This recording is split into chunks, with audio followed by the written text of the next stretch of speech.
everybody, my name's Heath Howard. I'm an ACM instructor here at Bravo Consulting Group, and today I'm here to talk to you about PowerPoint Live for your tech tip today. So as an ACM instructor within Bravo Consulting Group, I do a lot of PowerPoint presentations. It's just the nature of the job, and most of those presentations take the form of Microsoft Teams meetings as a location.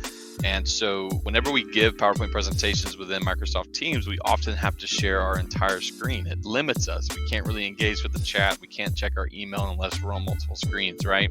Well, PowerPoint Live is a really cool feature that allows you to just share your presentation. To access PowerPoint Live, you can go to the top right corner of your Microsoft Teams meeting. You select the share button here, and instead of sharing your screen and window, you can scroll all the way down to PowerPoint Live as an option here, and you can see a list of PowerPoint presentations that you have recently opened or worked with. For me, it's going to be my Microsoft Forms deep dive.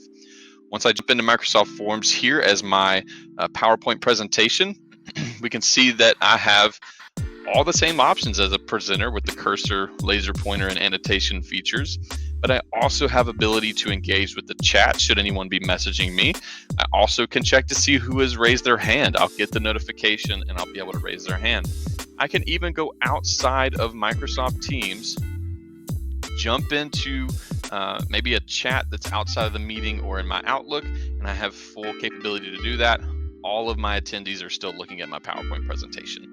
The final thing about PowerPoint Live that I'll talk about is the link sharing capabilities, where if you have any resource links that you like to add to the end of your PowerPoint presentation, all they have to do is click on it, and it's a live link for your audience members. It's a really cool way to get people involved in your PowerPoint presentation with one simple feature. The next time you have a Microsoft Teams meeting where you're going to have a PowerPoint presentation, give PowerPoint Live a try. I think you'll really like it. Again, I'm Heath Howard. This has been your Tech Toolkit tip, and y'all have a wonderful, wonderful day.